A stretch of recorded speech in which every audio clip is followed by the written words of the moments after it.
This podcast is brought to you by Monkey Nut Audiobooks. Creating audiobooks, podcasts, and voiceovers that keep people listening.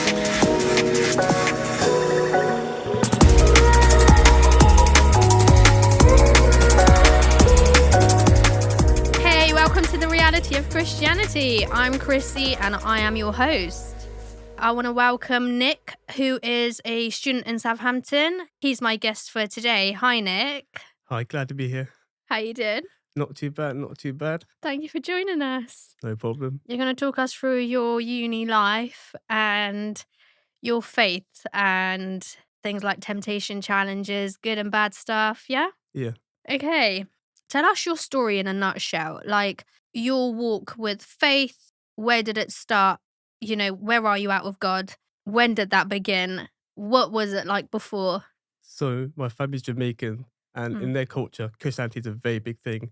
Every Sunday go to church, pretty Sunday best on. So since I was a child, them principles have been embedded into me. So, and when I was way back, 7, I started going to church with my auntie mainly, Mm. and I was going to church pretty much till I was like a teenager, like 15, 16.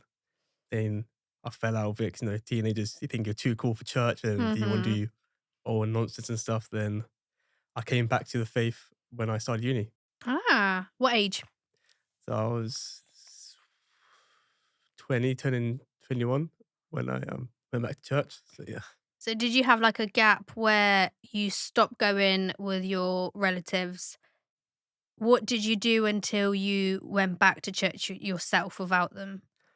So beginning of it was me, the teenager, do dumb stuff, smoking weed and all this stuff. And then Mm. lockdown had this like kind of spiritual moment, which looking back, it was Jesus calling me, but I wasn't like, I didn't want to be in church. And so I was looking into things like the new age spiritual things, where it's like pray to the universe, and then look at the red pill stuff of like Andrew Tate and them kind of stuff to fill that void in my heart that I had. What did you follow from Andrew Tate? How did he help you spiritually? I've never heard that before. Oh, no, not spiritual, but like it's Hmm. that thing of like you want like guidance of like how do I be a man, an adult, or how do I stuff Yeah. like that. Yeah. So what kind of like new age spiritual stuff were you getting into during lockdown? And what made you like go down that route? Well, in lockdown, it's kind of like everything stopped. So everything I was doing, I was really thinking about doing before, pondering about like, why am I doing this? I'm almost like an adult now. Like, I don't want to be the same stuff I was as a teenager. So felt a bit lost, Mhm. I wanted to find like my purpose. And so it led me down to like, I was doing that, like meditating, and you do the like crystal stuff and that Yeah. nonsense and the chakras and whatever. Been there, done that. Yeah, Mhm. I think everyone has Mhm. been down there. Yeah. Yeah. And then when that didn't work, I was like, hey, not spiritual thing. I'm not gonna try that. Try Mhm. this like, grind, work, Mhm. no days off kind of thing. Yeah. And that didn't help either. So Okay. eventually I found back church, which helped, yeah. So what, you said you stopped doing you didn't want to carry on doing some things that you were doing before. You wanted a different sort of life, and you had like this awakening in lockdown. What were you doing before that you just felt, I just need to turn away from this now? It was like partying, going pub every weekend, Uh-huh. smoking weed, doing dumb stuff like that. It's like just stuff like teenagers did, it wasn't anything too bad, but it's just like I don't want to be just doing same stuff. So How come you just didn't want to do that stuff though? I think because of lockdown where everything was closed, I couldn't really see my friends. I had time Mhm. to myself to really reflect on who I want to be as a person, as an adult. So that's what made me want to stop, really. Yeah. And did anything that you were like dipping into and exploring and researching, did any of it resonate with you? Like if you were dipping into all these things? It gave me some peace, but there's still like a void and emptiness, you know. So it didn't really help too much. I tried it. I thought it was working, but still more like feels yearning for something else. Mhm. And What was that something else, you think? it was Jesus. It was because Yeah. I grew up in a church. Uh-huh. I knew about him. So I've met him before. Like I've had that same experience with him before. That he wanted me come back to church and come back to him. Uh-huh. But at that time, I was like, nah, I don't wanna. I don't wanna do anything with church. And the main thing of that really was I just really problem about like white Jesus. Like going Yeah. to church, see a picture of a white man, you praying to a white man, then you look around, everyone's white. It's like that maybe for me was like, why? I didn't try to do church earlier. So you had a problem that you thought was like a white person's religion. Is Yeah, that what you thought when you first had your church experience or the second time? no, no. So I was too young to really understand Christianity at that point. But All when I right. was like probably around like 18, maybe younger, I was like, I felt like the religion wasn't for me. So when I was trying to do all that like new age stuff, I was trying to fill that void because I was trying to get away from all that. The Mhm. reason why, like Jamaica, for example, like it's Christian because of colonization and stuff like that. So I'm like, Ah. I don't want to. I felt like it wasn't for me, So you thought that they were going to church because of that?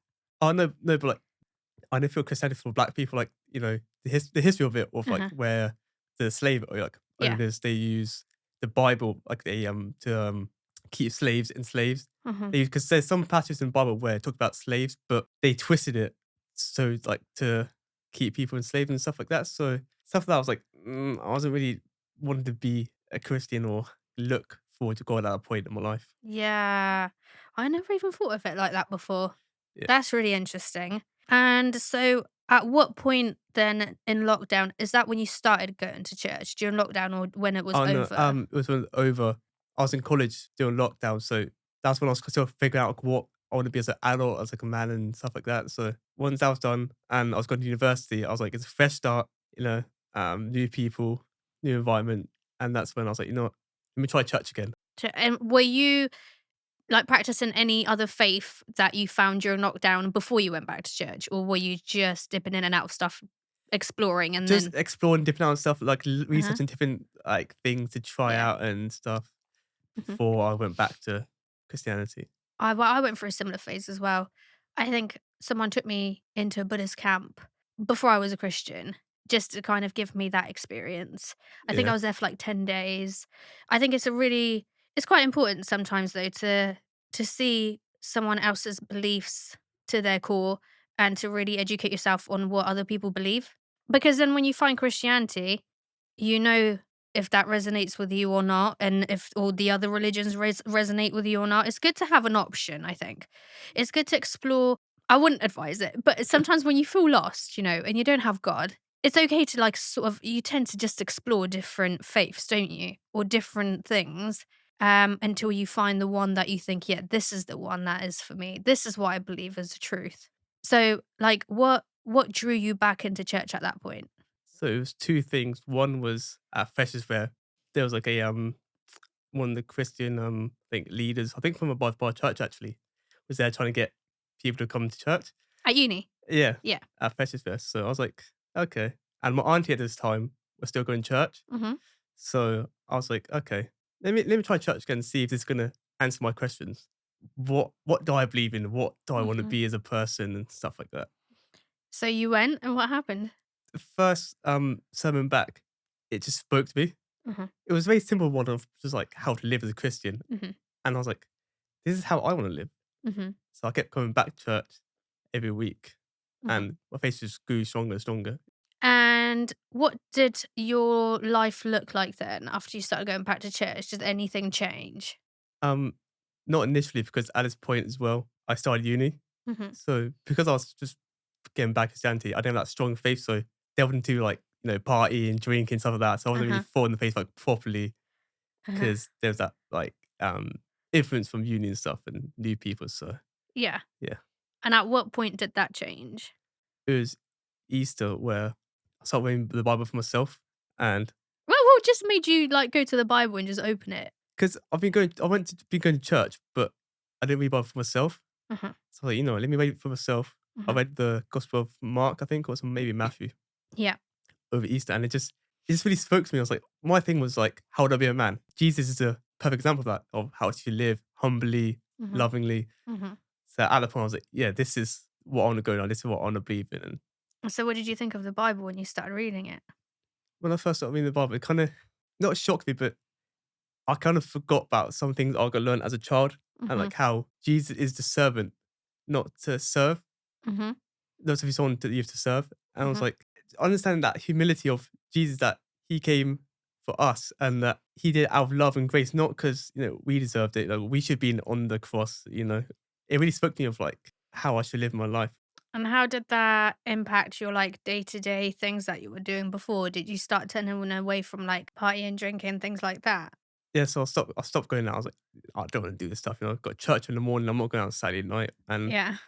I found like the stuff I used to enjoy before, I wasn't enjoying anymore. Like what? Things like partying, drinking, just being like lazy, stuff, just things that are not good for you as a person. I just didn't find it funny anymore. It's just I felt like a new purpose in life when I accepted Jesus into my life. See, that's funny because I still go to parties. I do still have drinks. And there are obviously Christians who do still smoke weed. But like I don't party wildly or I don't go out drinking every day. I don't get like wildly drunk, nothing like that. So I would say if you do go to parties, if you do have drinks, if you smoke weed, it doesn't necessarily mean you're not a Christian. Oh no, So it it's does. really interesting the Yeah, way that people do it though, because some people will actually let it go all together because that's what works for them and that is how they interpret the Bible for themselves. And actually that's amazing. And I actually cut out a lot of that since I've become a Christian. So now I'll go out for drinks maybe, I don't know, once a week, with my mates. But I wouldn't get drunk. Like I wouldn't get really drunk and because the Bible says stay sober minded, right? I wouldn't smoke weed but because I feel like if I do, I personally wouldn't be sober minded. And because I think the Bible does emphasize be sober minded, doesn't it? So what yeah. does that mean to you? I guess for me, it's like I don't find fun in them things anymore. It's not like Mhm. I'm not doing it because it's the wrong thing to do, but it's more Yeah. like Yeah. I've been changed as a person where I don't find that fun anymore. Yeah. So for me personally, it's like Yeah.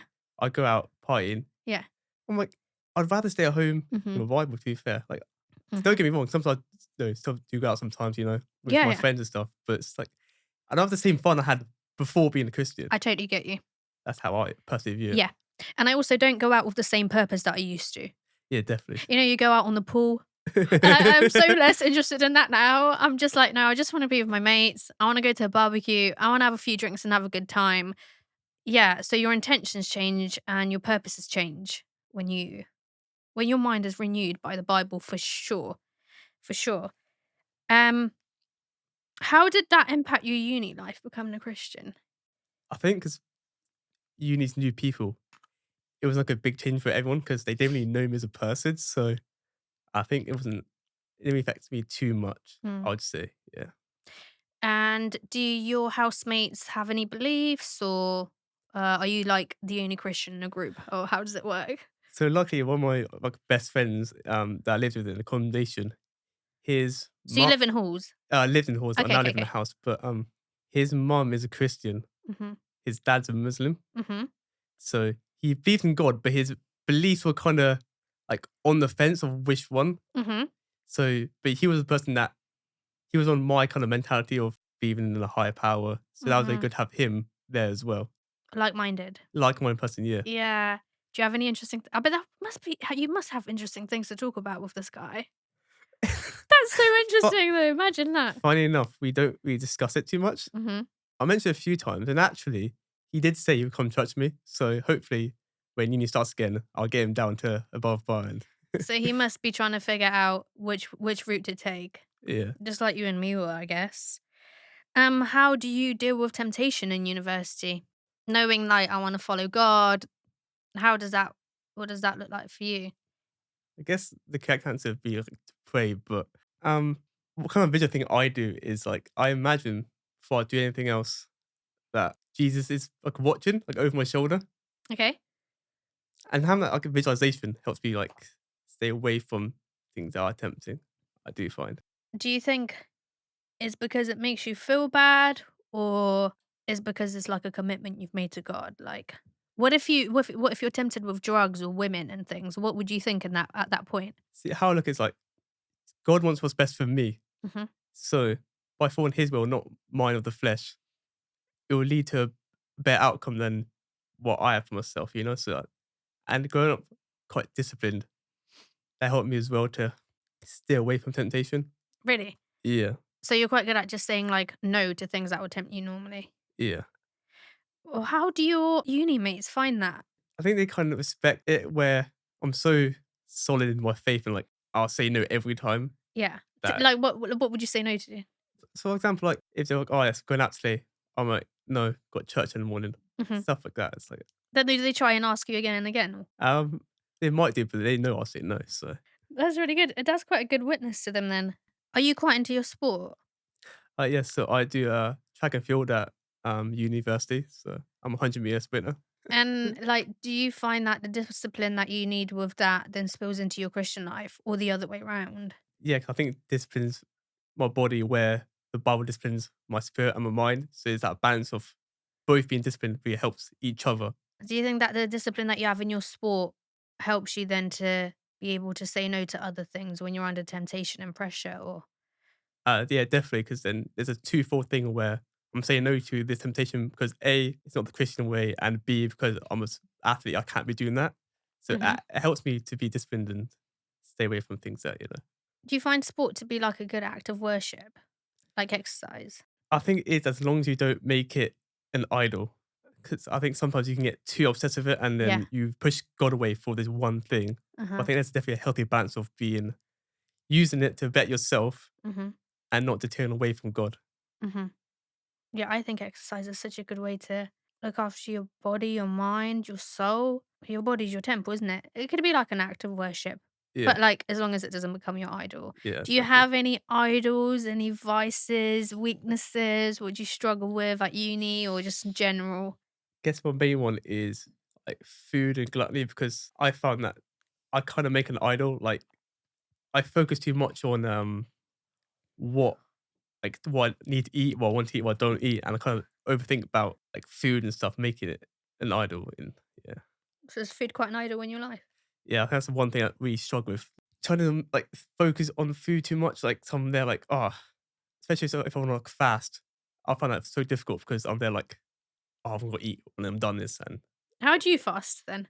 I've tried it like twice and tried it by like, so I usually do on Sundays. So Uh-huh. I want to eat, then go to church, so I'm worshiping, and then when I Mhm. come back from church, read my Bible. Then I'm still there like, I'm hungry. I want food. So Fasting is just so hard though, don't you so hard. think? Yeah. Oh my gosh. I really struggle with that actually. I think it's not supposed to be easy. How do you now find life around your non-believing friends? Do you still hang around with quite a lot of like do you still hang around with your old friends that you had before you became Christian or has that changed at all or not? I hang around them, but very rarely. So like once a month, once every 2 months. And they've noticed a big change in how I am. How do you mean? They notice how I'm more disciplined, I'm more quick to say no to stuff. I don't use as vulgar language anymore, like vulgar jokes, Okay. stuff like that. So they definitely notice there's a change in how I am as a person. So Oh, that's really good. But yeah. how come you don't hang around with them as much though? Is that something you did intentionally or did it just happen over time? Or did you just all become really busy? I kind of went through this like isolation period in my faith where I kind of was just by myself reading my Bible, trying to figure out like deepen my relationship with Jesus and inadvertently just, Happened. yeah, didn't see them as much. And what's your relationship like with church? Like, what is your take on church? Like, how important is it to you? Are you like a regular church goer? What part does that play in your relationship with God? Tell us. Um, I do regularly attend church, sometimes the morning and evening service, but I felt like I was going to church, but there was no community there. Like I'll Mhm. go there and go home, not you talk to anyone or chat to anyone. Why do you think that is? Because you're quite introverted, aren't you?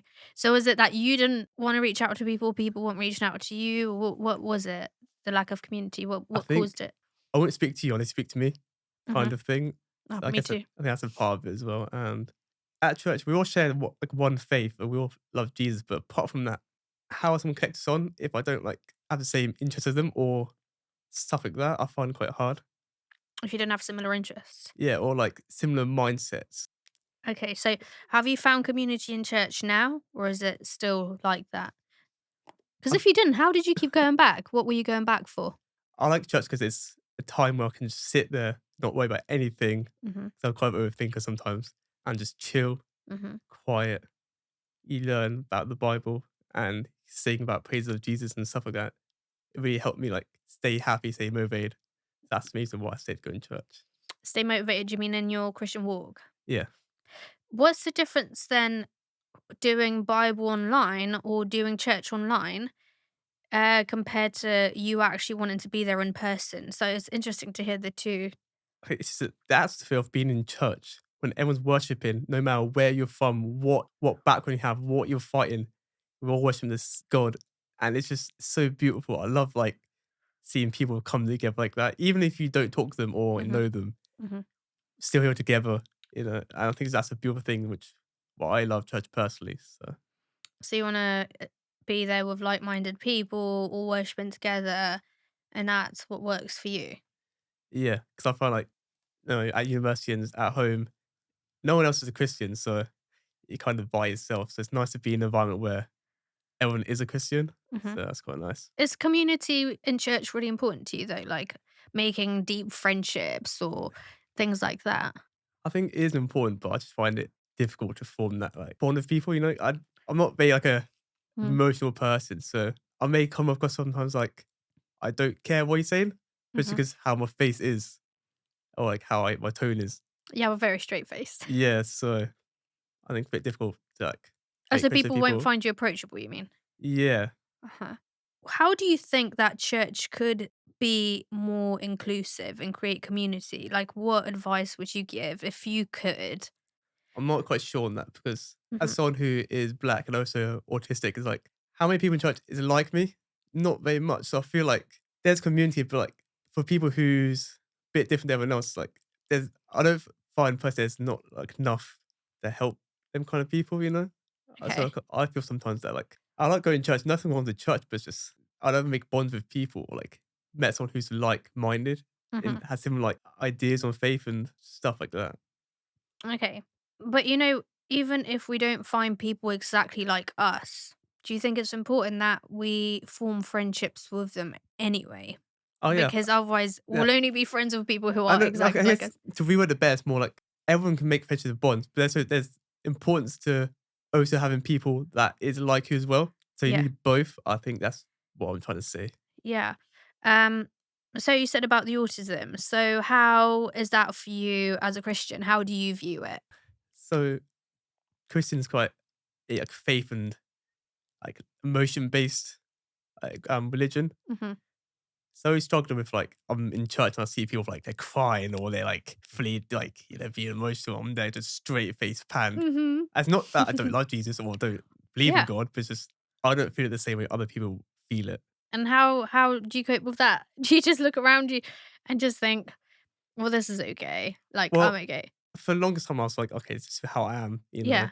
It's just what it is. But then one random Thursday night, I was just sat on my like kitchen table.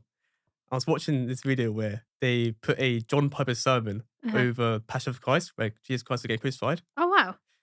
And then I just sat there for about 15 minutes, just like really thinking about like Jesus, like, yeah. And then I just started like crying. I'd be like Really? bawling out of tears. And bear in mind, at this time, I'm not sad about anything really. But Mhm. like everything that was in my heart, like I just kind of kept close to myself. Mhm. I just laid bare. And I was just crying, like literally tears for a good 5 minutes. I was just crying. I was like, and it was such a like relief for me, like, that no matter how like hard-hearted you are, how like you think that, you'll never feel that like presence of Jesus that you will, and it'll just take time. You know what? I actually find it really hard to cry. I cry more nowadays than I used to. Like, if I'm watching a sad film, so I try not to. But I never really cried much as a kid anyway. I find it really hard. I actually just prayed one night and I was like, God, I want to feel emotions like other people. I want to be able to cry at the notebook when I watch it. Like, I want to read the Bible and like be touched by it like other people, like where they start crying on a worship song. So I remember one night, I hadn't cried in like a year at this point, and I prayed and I said, God, just help me cry because I think it's such a good release. Just if things build up over time, it could be anything. Could just be like you've had a stressful day at work. And if you cry, it's a release. And I remember that night I cried. I think that Jesus had brought something to my mind that had happened between me and a friend. And then, yeah, I was just really touched by it. And then I cried that night. Yeah, so it's a real, Jesus can really do that. He digs so deep down, doesn't he? Yeah, Like the power of prayer is amazing. And you need to share that sermon with me later because I want to see yeah, what that and is. I just want to read from 1 Peter 5:7, where it says, "Give all your worries and cares to God, for He cares about you." And that's what I felt in that moment. Like I Uh-huh. felt everything that was in my heart, I kind of just pushed to like the side, like I'm a man, I just put a strong face on and keep going. I just laid it to all to him, and it just I've been crying like that in like over like I don't know, I can't remember last time I cried prior to that. So Yeah, it's so good to cry though sometimes, isn't it? I felt so good in that moment. Yeah. I It felt like a weight was off my shoulders. I just felt like I it was such an I don't know how to describe it. I was so happy that I was crying. What did you hear in that sermon that made you be like that? It was just about Jesus sacrificing himself on the Mhm, cross for us, and I don't know, and I was just kind of deep in like the sacrifice he did for us, and I was just really like playing in my mind, like mhm. really thinking about it. I was like, What a revelation that is. That's so yeah, amazing, isn't it? I wish more people could really understand because sometimes I think, oh, Jesus sacrificed himself to pay for people's sins. I don't really understand how much of a sacrifice that was. I've never done it, yeah. luckily. Like, how, I don't know, I just could not never put myself in those shoes to really, and people are like, oh, he died for your sins. And I'm like, But what does it mean though? what does that actually mean? Because there are people out there fighting in the army, giving themselves up for other people. So why is it any different when Jesus gave his life up for everybody else? That's exactly in the same way. Yeah, Why is it more impactful when Jesus did it rather than when a soldier did it or got tortured? Yeah, I do still wonder. I know Jesus paid a really big price, but I still try to get my head around how high was that price. yeah, Like, I guess it's just the meaning behind it, isn't yeah. it? It's that all your burdens, everything you have in your heart that you keep to yourself, you can lay bare with him Hmm. and not have that weight on your shoulders, and then you just trust in him. Everything you think you're not good enough or you think you're a bad person, you're not because he sacrificed his life for you, Yeah, and that's what I think the power of it, in yeah. my opinion. It's a pretty powerful thing, isn't it? But actually, just the whole Bible's really powerful. And what do you think about sex before marriage? I don't have an opinion on that, to be fair. I don't really think about it. Do you think is it something that you would practice if you became a Christian, or is it something that wouldn't really have any meaning to you and you're figuring it out? Because I get so many different mixed opinions on this. Well, one of the Bible's like main points is to not get involved into immortality. Yeah, sexual immorality. Immorality, Yeah, there yeah. you go. So if we're reading from a Bible standpoint, then you shouldn't have sex before marriage. But it's something I don't really think about personally. Hmm. Something that's not it's not an area of the Bible I really kind of focused on. So But if a woman came to you and she was really tempting you and stuff, and you really wanted to sleep with her, at that point would you think, well, I'm a Christian, I wouldn't do that, or I'm a Christian and I would do that? guess it could be I'm a Christian, so I wouldn't do that. I guess it's just Really? yeah. Yeah, because some Christians choose to and some Christians don't. Depends how they interpret the Bible, isn't it? I'd rather not risk it. Yeah, I'm not the right person to speak on that topic, to be fair, because Mm. I don't really do that temptation because again, I keep to myself. I don't talk to people. I don't really interact with people. Mhm. So that I wouldn't be tempted like that. Like, I'll go to a club, like when I was just starting out. I'll dance with a girl, but that's as far as it goes, Oh, Because it's that, yeah. Since becoming a Christian, would you date outside of your faith? Would you date someone who isn't a Christian? How would you look at that? I probably couldn't because, like, my life revolves around Jesus. Everything I do for fun. It's like reading the Bible, it's like listening to Mhm. sermons. So it's like, if you don't believe in it, it's like, what? It just won't work. But I think you can have so many things in common with someone other than your faith, or you can actually find so much common ground. And I think that I've met some really cool guys that have been super interesting guys, really great guys, not Christians. But I think that some of them are even attracted to your Christianity because they're like, oh, that's so cool.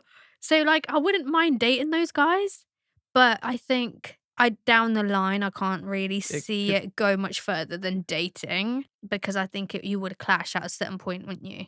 think looking at like friendships, it's like I like my friends, but there's not like a deeper bond there because you don't believe what I believe in. Like Hmm. I like you because we're the same interest or the same Yeah. course or whatever, but there's we're not like close like that because you don't believe what I believe in. Yeah, I think you definitely do build a really amazing deep bond with someone who you can pray with. Yeah, it's like sometimes with other people, I don't be my true self because like it just saves hassle of like so have to like hide, not hide, but Hmm. not be who you are to Tone it someone. down. Yeah, That's the thing, because sometimes I do feel when I do go on a date with a non-Christian, I do feel like or maybe if I say that and what I really believe, they'll be freaked out. Maybe I need to tone it down. But I really still like to enjoy their company. And actually, I've made really great friends through it. Don't know how it would look long term though. Do you know what I mean? I think it's really hard dating as a Christian.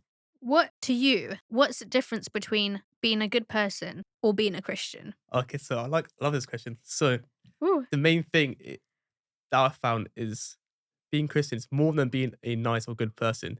It's denying your flesh and is denying your desires. So I think is the main difference that people sometimes forget is that thing of your flesh wants to do that, but is that what I can do? So for example, like I don't know, if you're like you want to smoke weed or something, it's like your body's telling you to do this. Is that thing of saying no, I don't want to do that, or I want to see if this woman, then the Christian mind be like no because deny my flesh, stuff Mhm. like that, gluttony, like it's that thing of not being slave to your like desires. But that's not just practice in Christianity, is it? I think a lot of religions would practice that, wouldn't they? I don't know much about other religions to Hmm. answer on that part, but I speaking from a Christian to non-Christian perspective, Yeah. from how I am to people around me, is that Mhm. that's a difference I was seeing where it's like I wouldn't just do something because I want to do it. I kind of think about it before. Yeah. And I think also because obviously you believe in Jesus, which makes the ultimate difference, isn't it? One Yeah. believes, one doesn't. You meet great people who are Christians. You meet really great people who are non-Christians. You meet bad people who call themselves Christians and bad people who are not Christians. But I guess, yeah, you do get those vast differences. So, Nick, it was good to have you on today. Thank you for coming. No, it was really interesting hearing your points of view. Thank you. It's okay. So we will have you on again in the future. We'll pick some good and interesting topics and come back to that. So thank you everybody once again for joining us on the podcast. Please join us next time where me, Nick, and David will be talking about the fear topic. Is God to be feared? Should we fear God? So until next time, guys, stick with God. Jesus loves you. And don't miss out on the next episode.